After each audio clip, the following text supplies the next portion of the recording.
Hello and welcome to Comic Island. My name is Arden, and this is the top 10 worst New 52 choices. So after we talked about the 10 things I like most about the New 52, it also felt natural to talk about the worst. But unlike the best of video, today I'm instead opting to talk about the broader changes across the company that I felt represent the worst this line has to offer. The reasoning behind it is simple. When I think of where the New 52 is flawed, it's not specific titles that bother me so much as larger changes that underline the entire run of the company at the time. That being said, before I begin, I do want to make something clear. Even though we are about to discuss the flaws of the New 52, real as they may be, on the whole, this reboot was largely a success. From a commercial and creative perspective, the New 52 did bring new energy and a surge in sales that simply wasn't there from before. It led to the creation of all those great titles we talked about in the best of video, and many more, and on the whole, most titles were pretty consistently strong in the market. Yes, over time sales did wane a bit, and there were flaws in the new direction for the company, much of which we're about to address, but it should be noted many flaws were lessened during the New 52, while Rebirth seems to be fixing even more of these problems. The point being, just because I'm criticizing something doesn't mean I hate it. This is simply a video about how the last 5 years of DC Comics fell short. While I do still like the New 52, it was far from perfect. So let's talk about why. Number 10. The death of legacy. The first one is the easiest and most obvious of flaws, and it fairly applies to pretty much any reboot within a franchise. It should be noted that, on its own, there's nothing inherently wrong with doing a reboot. They bring with it many advantages. It can let new readers join in on the fun. New ideas can be tested, and modern sensibilities can update the lore and history of the franchise. But it is a double-edged sword. For every advantage a reboot brings, it also has downsides. Existing fans may lose interest or feel alienated by these changes. Stories could be re-properly untold and replace previously outstanding work, and it risks cheapening the name of the brand. Taken on its own, DC's decision to reboot most of its continuity and start, by and large from scratch as part of the New 52, wasn't automatically going to make it bad. But inevitably, this decision does have its consequences. We'll see the effects of the reboot throughout this video. One such effect, the one that is most obvious and we're talking about here, is this death of legacy. Stories that informed characters and their relationships with one another were cast aside, while the bigger, broader factions of the DC universe, which included the JSA, the Legion, and other groups that gave this world a sense of history, color, and flair, were largely left ignored. There's a cost to that. You're bound to lose the support of fans if they find their favorite stories and characters have disappeared overnight. However, this is something that the community as a fanbase could have accepted and gotten over pretty easily. Like I said, reboots will do this. Legacy is paid at the cost of change, but sometimes that change is very much needed. If legacy were the only thing lost, well, there wouldn't be that much wrong with the New 52. Which is why this is ranked 10th. It's a problem, a very real problem, but not something that couldn't have been recovered from. After all, it gave writers the opportunity to create their own legacies, and many did. I think of Scott Snyder's Court of the Owls, or how Johns added Cyborg onto the Justice League, representing changes to the status quo and norm that will probably be permanent in the larger sense of Batman and the Justice League's continuity. Unfortunately, this came at the cost of many good stories and great ideas being given up on and largely ignored for the 5-year run of the New 52. And for fans of this story, well, that kinda sucks. Number 9. The 90s Cult. So one alleged advantage of the New 52 is the idea that old stories could be retold in a modern light. Ask any DC executive or spokesperson and I'm sure they would couch many of the changes in the New 52 reflecting the attempt to create an updated feel for the DC universe. But honestly, if that was the plan, I don't think they did a very good job. A recurring complaint lodged to the New 52 is that many of the comics reflect the tone and feel not of the modern era, but of the 1990s. And while there is plenty of value in comics from that era, even now, this is way too prevalent in DC Comics. It's not surprising, after all, many of the people working over at DC were especially influenced by comics in the 90s because that's when a lot of them were growing up or got interested in comics in the first place. In all likelihood, this problem is a rather innocent one, common to all of us. Our imagination and creativity is inspired and structured by ideas and stories we're exposed to, especially when we're young. The latest round of artists, editors, and writers over at DC are no different from the rest of us in this regard. The problem is that while other companies at the time were creating more challenging, actually modern comics that took risks and moved the zeitgeist of the comic world forward, much of the New 52 seemed firmly trapped in the past. Luckily, not all of that was bad. A lot of great comics with the dynamic and epic feel of the 90s were produced in the last 5 years as part of the New 52.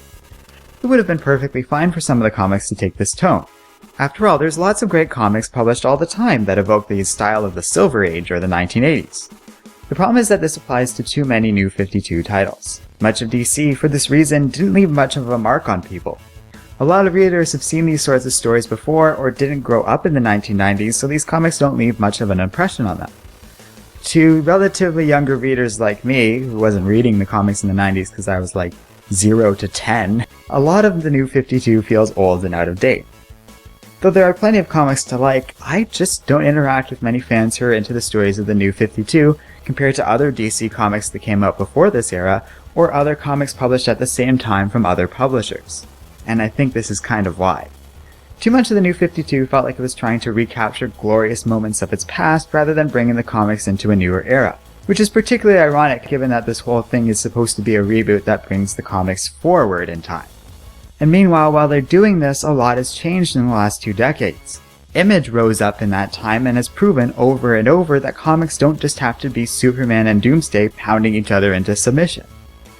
Marvel has shown they can use comics to tell stories ranging from dark, thoughtful dramas to lighthearted adventures, spanning many different genres and forms of storytelling.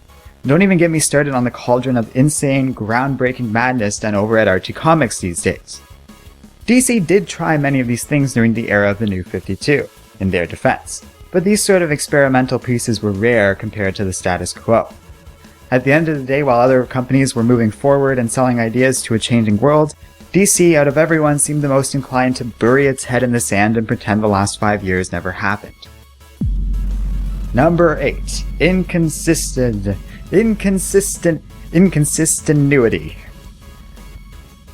So we've talked about the reboot a bit already, and we're certainly not done yet. But as I've said, the reboot wasn't a problem on its own, rather other problems emerged as a consequence of not only the reboot, but how it was applied. And the verdict on how DC handled this reboot is poor, awful, terrible. And one of the biggest problems is that the reboot was applied very inconsistently. While the history and lore surrounding the Green Lantern starting at the Geoff Johns era was left largely intact, most other aspects of the DC universe were reset completely with one exception, that of Batman. Most of Batman was unchanged, in the sense of the characters and history largely being similar but slightly different, with the exception of Cassandra Cain and Stephanie Brown, who were whisked away from history for no apparent reason other than somebody at DC really wanted to bring Barbara Gordon back as Batgirl. This was not a great idea. Not only did it leave a lot of confusion about what stories were and were no longer canon, especially those that involve or feature Batman in some way, it also reeked of a certain unfairness. Why do fans of Dick Grayson or Jason Todd get to keep their characters, history and behavior more or less unchanged, while Cain and Brown fans are left completely out in the cold? And the answer is not sexism, or at least I hope not. It seems more like the result of poor planning, the realization that some things, like the establishment of the Lantern Corps, or the Robins and their legacy, are way too valuable to just abandon or set up all over again, but they wanted to do a reboot anyway, so they just sort of slapped together whatever was convenient for the stories they wanted to tell at the time. They had no need for Batgirls or the collective history of everyone not Green Lantern and Batman, so they just sort of ditched it. And that move does feel a little short-sighted. As much as I defend the idea that reboots aren't bad on their own, I can't defend that. It left some fans incredibly embittered and frustrated to this day, and I empathize with them.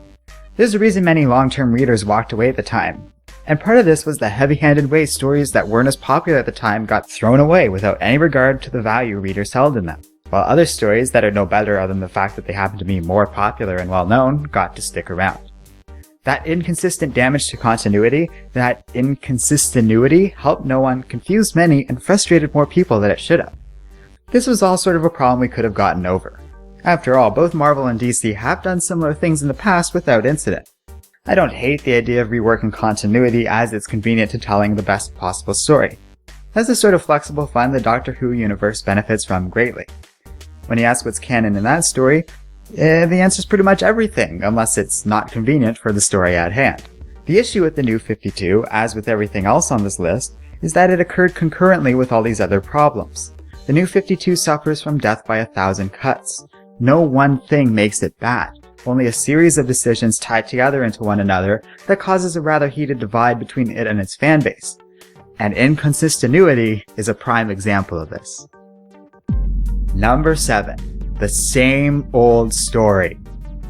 So remember how I said that one thing that's great about reboots is that they give writers the opportunity to tell stories in new and exciting ways? Well, it sure seems like nobody ever told DC that, because one of the most consistent problems of the New 52 was the insistence on telling the same damn story again, only for it to work out pretty much the same as the original, or occasionally much, much worse. The immediate example I think of might be how Eobard Thawne was reintroduced to the comics. His story was kind of unchanged, only with a little less competence and energy, while saddling it with a lot more unneeded detail.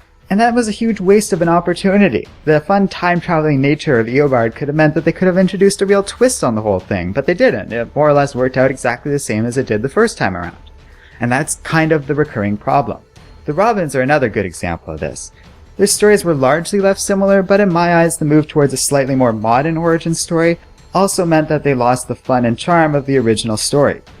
In that sense, a lot of the New 52 became very, very boring, telling us the same old story without enough creativity or changes to justify the retelling and to begin with.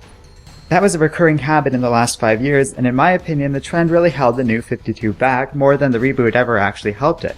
Yeah, for all the talk of how the New 52 was so great doing this reboot, I'm not sure they ever actually used it properly to their benefit. I don't know if anything was gained by doing this.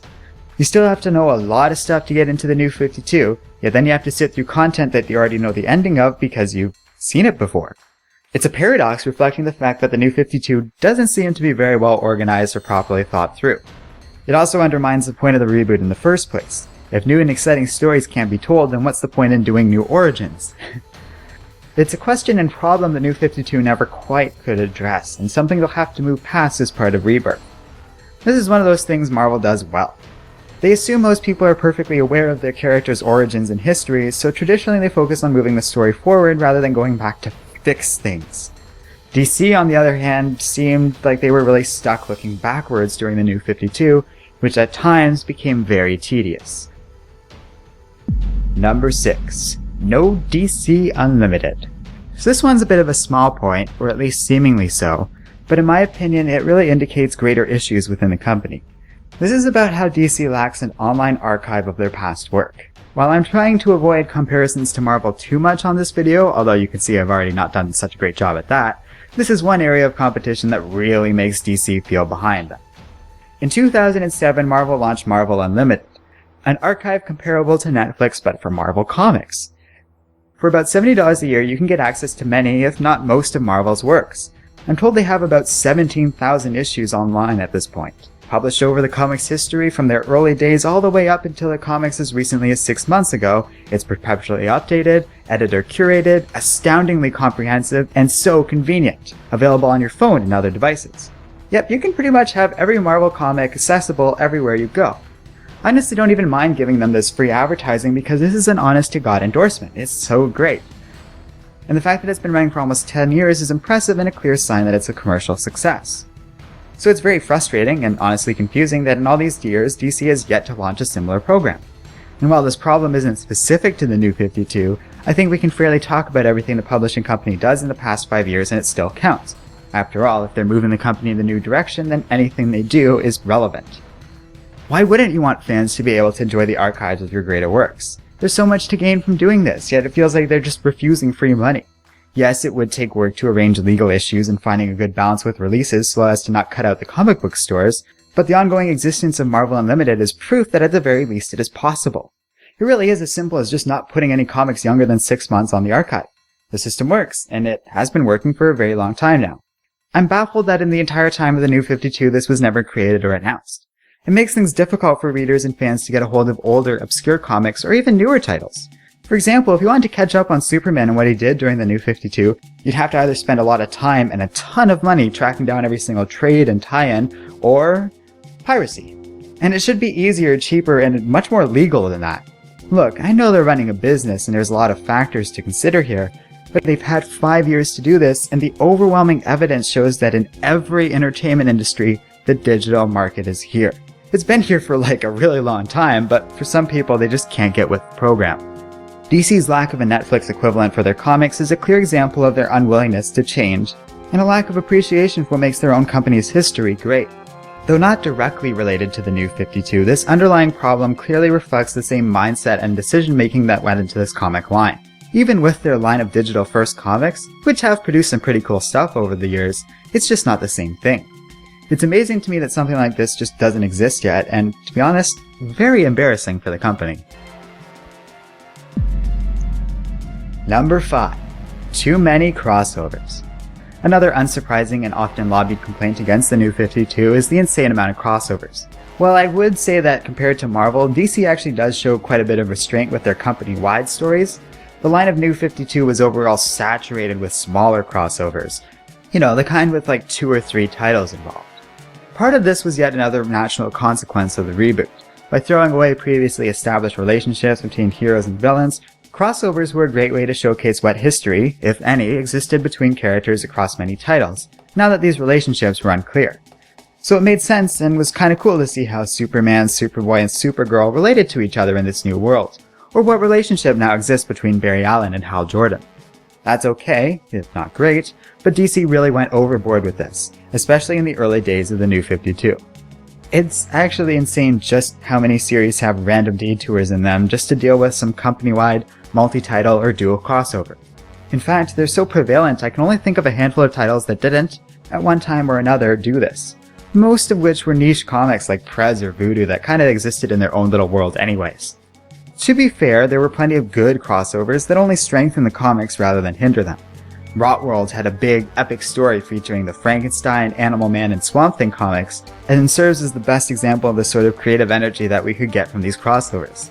And there were plenty of others, like that Blue Devil and Black Lightning story, or when Batwoman and Wonder Woman teamed up. And these worked out really nicely.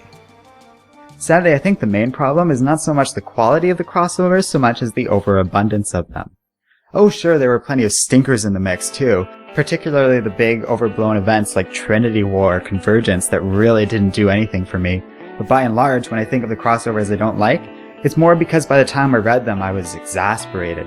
These events can be helpful in broadening your pull list and discovering new titles, but they also risk being exhausting. Many crossovers require you to go back and read through other series you haven't read yet, in full just to understand what's going on in the one title you're reading right now. That can spread to another title and another until you find yourself tied down, trying to get through dozens of comics just to fully understand and appreciate one story.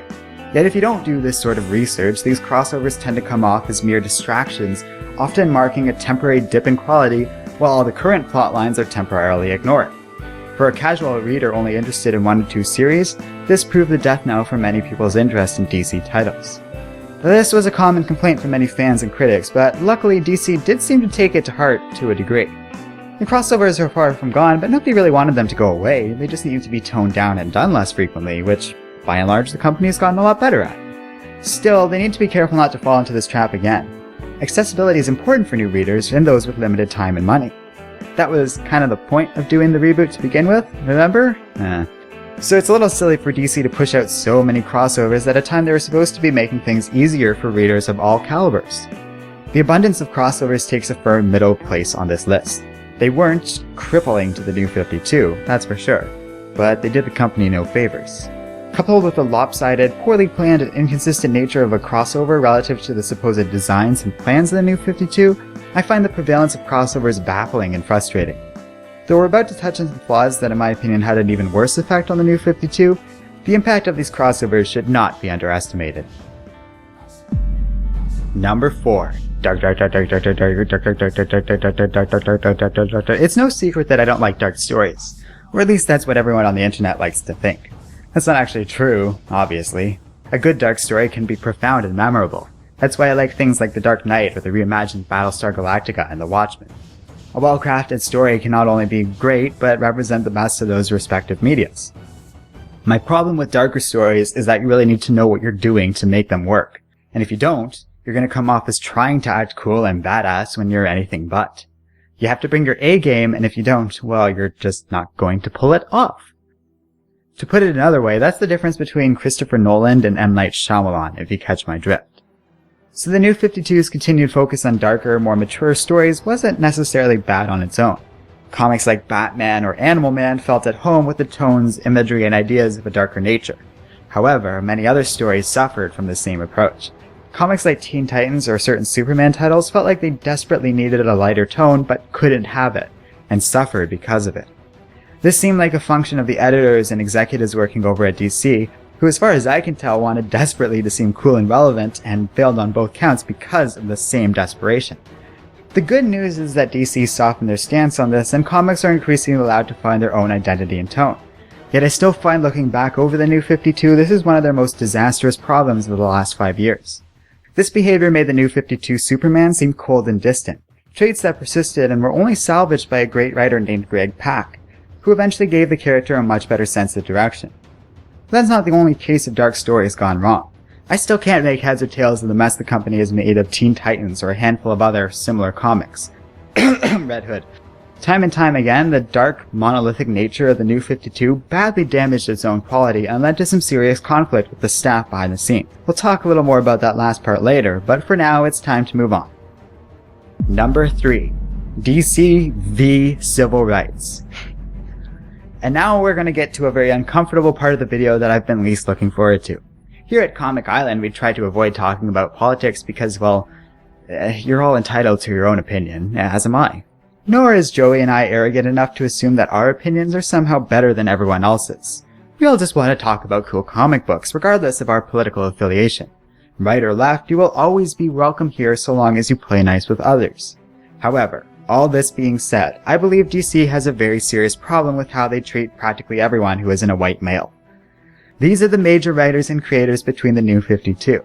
I could pretty much rest my case here. Behind the scenes more than anywhere else, DC remains and always has been a weird country club for nerds.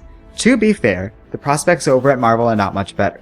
This is a serious problem within the comics book industry as a whole and reflects the larger societal problems blah blah blah blah blah, but it still needs to be dealt with. I'm not singling out DC because it's definitely not just them. I don't know why DC hasn't been able to address this more in the last decade or so, but I have my suspicions, which we'll kind of get into. The most obvious cause is one that unfortunately is quite self-perpetuating and not really anyone's direct fault, just again, societal changes blah blah blah. Because most comics have historically been written exclusively by one demographic, they tend to appeal most to that very same demographic. That means that many artists and writers outside of the bubble, though, are not going to take comics very seriously or ever develop a real interest in making them, as you need that passion to get into this industry. That sucks, but luckily DC and Marvel are both showing progress in this area. The best example on the DC side, I think, is Midnighter, an overtly sexual and violent comic about, well, Midnighter, the first openly gay superhero to star in his own series like this. Written by Steve Orlando, this series is an excellent and solid step in the right direction. Then there's the transgender character in Batgirl, quietly slipped in and not created with much fanfare, just the natural part of history. Of course, these are examples of sexual diversity, but even then they're showing some steady progress with making the comics more racially diverse as well. So both behind the scenes and within their own universe, DC is showing some progress on this issue and will likely do even better in the future. But I give them this credit somewhat tentatively, because there's still a lot of things they have to address, and one thing that really bothers me. This is the most serious and unforgivable issue, and it's the relationship between the company and its own female employees. Not only are women working at the company few and far between, but many have left over the years and seem to be driven away by certain members of the staff. Compounding this are numerous allegations of sexual harassment and misconduct, and perhaps most importantly, a chilling, reoccurring, and extremely troubling pattern of executives at the company covering these incidents up and protecting employees that allegedly commit these crimes. Worse still, they use tactics of fear and intimidation to silence journalists from talking about this stuff too much. At this point, these complaints have become far too numerous and from too many diverse sources from within and outside of the company to be discounted or simply the result of false accusations, especially because these incidents sure seem less common in other comic book companies. Make no mistake, this is a serious problem. This is not something to take lightly. Remember, this is a company about heroism. Every dime they make is off the idea that we as humans can be better. We can protect those with less power than us. We can be compassionate. We can care. This most certainly is not a problem exclusive to DC, but it is a problem. Problems need to be called out when they are actual problems one way or another, and at this point, there is overwhelming evidence that this company really needs to work on its human resources department. For the record, I'm not one of those people who thinks that everything DC does is automatically offensive or against women. My peers on the left have been overly reactionary when it comes to stuff like this. I don't consider the art by Frank Cho or this controversial Batgirl cover to be sexist. In fact, I rather like this cover. It's disturbing and creepy, and all at once highlights the nature of the complicated, terrifying relationship between Batgirl and Joker. And anyone who thinks this cover is DC saying, "Try this, kids at home," is really misunderstanding the purpose of it to begin with. Wonder Woman's another good example of this. She's been wearing those skimpy outfits over the years, but to be honest, it always made a lot of sense to me. She's so durable, she doesn't need clothing or armor. Her outfit is largely symbolic. And so by taking on the flag of what the Amazonians interpret as the pinnacle of man's world, in a way of expressing that she fights for them, not Themyscira, it's a really beautiful detail that gets into Wonder Woman's character. Similarly, Power Girl's outfit and design has always kind of been acceptable to me because it's kind of in line with her character. She's confident enough and so comfortable with herself that it makes sense she'd be willing to use her sexuality in this way. In her eyes, it's probably a thought of, well, if it distracts an opponent, even for a moment, then it's worth doing. But if Supergirl ever dressed like this, well, even though these characters are similar considering their origins, I actually don't think this fits Kara's personality as well as it does Power Girl's. In other words, this is about nuance! And that can be a tough thing to talk about on the internet where such things are apparently not allowed. I guarantee you people will twist and turn my words to fulfill whatever agenda they have in the comments section below. This is just how I feel on the matter. There's no need for such defensive behavior. We're just talking here. We're just talking here about how DC does and doesn't address societal issues.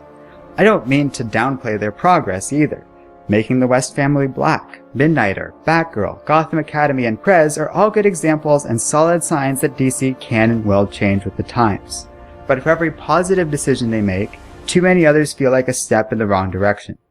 It doesn't help that many of the characters in DC who represented other aspects of the community, the disabled and such, were quietly changed to be more normal.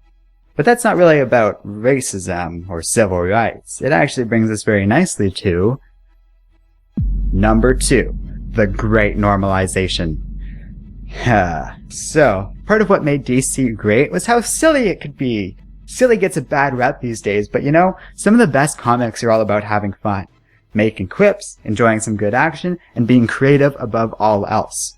But with the New 52, DC in their infinite wisdom continued the trend they've been doing for several years now, and that's the normalization of their characters and universe.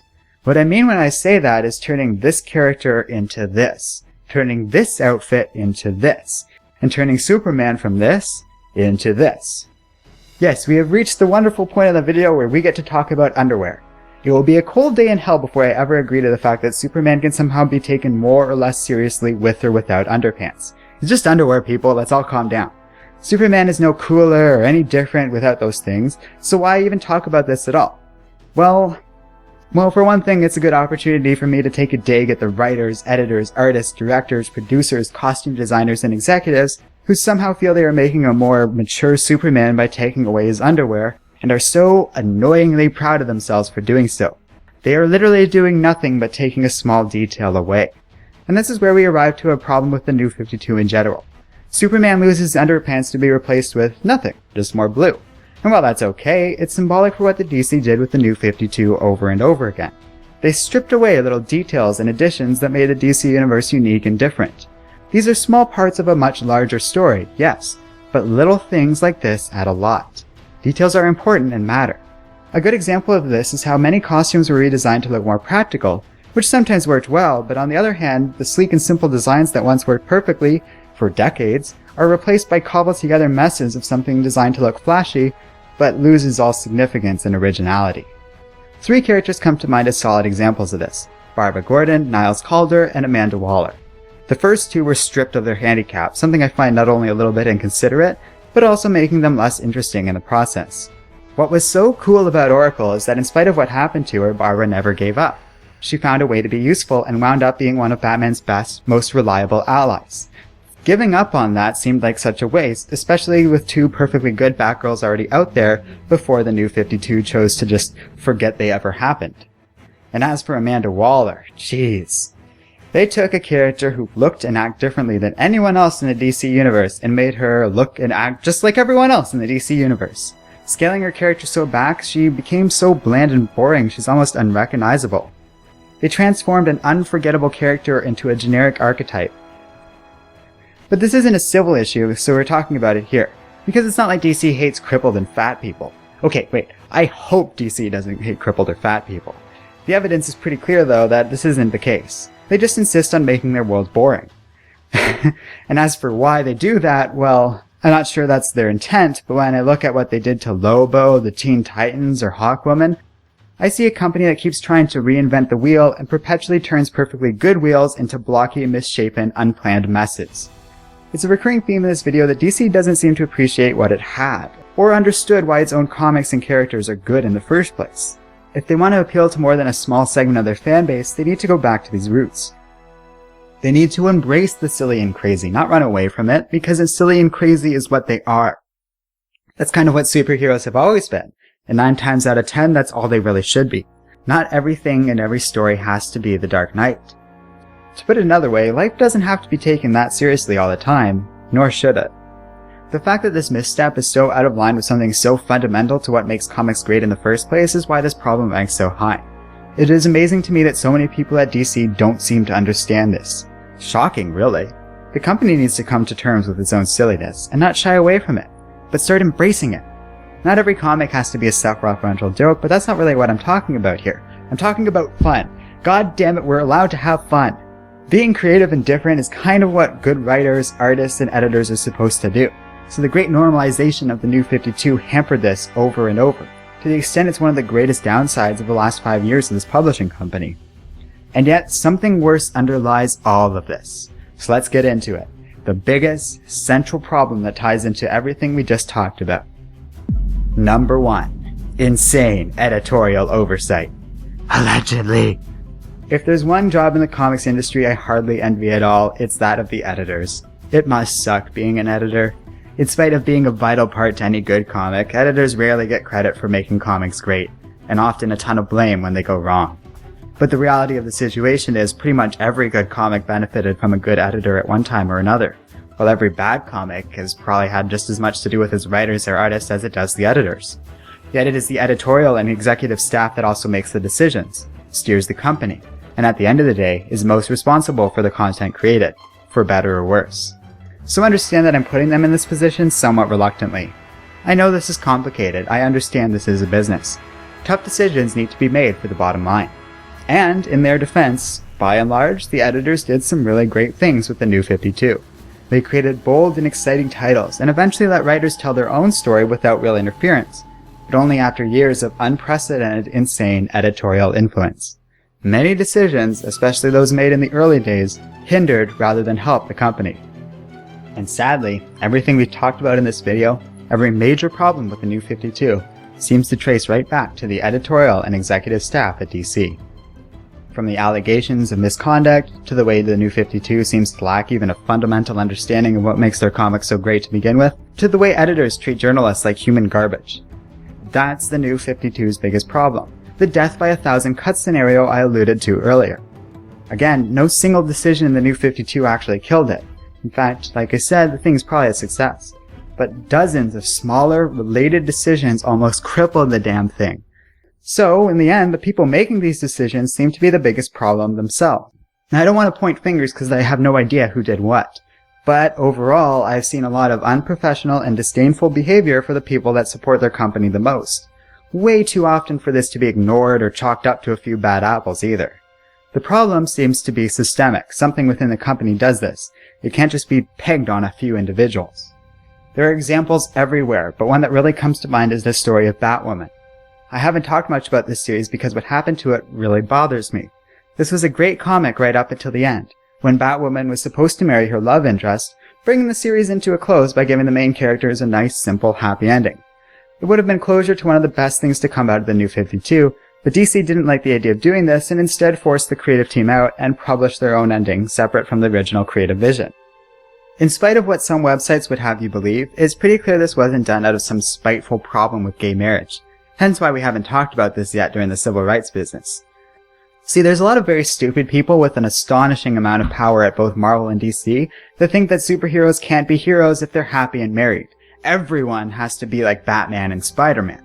So what was supposed to be a nice happy ending with Batwoman was dashed just to stick with the status quo. Because apparently it's okay to be gay, but marriage is too foreign a concept for readers to accept. That's dumb. There's no way around it. There are plenty of married characters in stories people love. You, shockingly, don't have to be married to relate to a married person, nor does every hero have to be miserable and depressed. Even Batman doesn't have to be that way. These sorts of behaviors are examples of editing of the worst kind. Because there are people over at DC that think you are dumb, that you can't relate to somebody different from you. I don't think people are that dense. Hell, I know they aren't. There are so many successful examples of comics, movies, and TV shows that are sophisticated and smart, yet appeal to a very wide audience. However, time and time again, this was the approach DC took. This is what these people think of you. We couldn't possibly enjoy a grungy, fun character who looks like he was airlifted out of the 80s like Lobo, so instead we got this hot mess, a hipster parody of the real deal. A shallow representation of what was once DC's most fun character. And who cares if they rushed out Convergence in a desperate attempt to compete with Marvel's Secret Wars last year? It's not like we'd be smart enough to notice, right?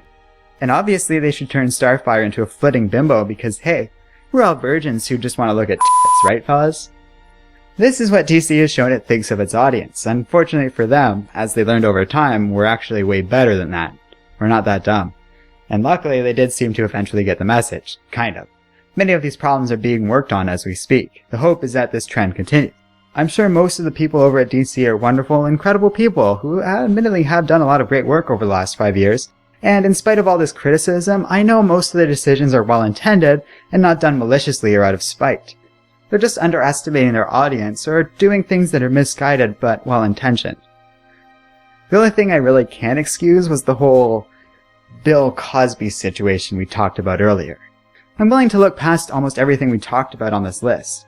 It's like growing pains, the effects of an old guard resisting change and struggling to keep up with the modern world. It's not a problem unique to DC, and like I said, the New 52 was mostly a success. But you can't excuse this crap. Protecting assholes that allegedly have done stuff like grab women's breasts in corporate meetings, sticking their tongue in people's throats, and aggressively punishing anyone who raises a word about it is completely unforgivable. Like I said, there's been whispers of progress on this regard, but the simple matter of the fact is that editors and leaders of DC must set an example for their employees.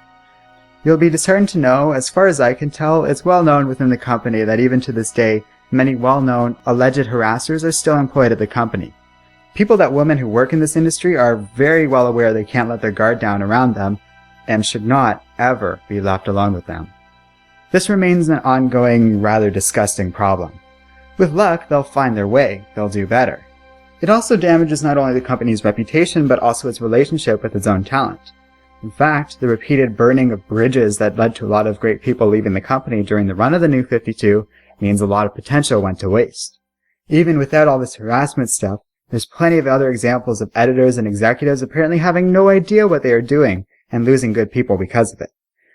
Gail Simone, one of the best writers on hand in the early days of the New 52, was treated pretty poorly as best I can tell. However things went down with her, dropping a writer for one issue only to bring them back in the next with no explanation is a clear sign of truly embarrassing mismanagement. And honestly, I can't think of a better way to summarize this entire video than those 3 words right there. So I'm going to end things on this. So thanks for watching this video. What did you hate most about the New 52? What did you like the most? Share your thoughts in the comment section below. And don't forget to like, subscribe, and keep reading comics.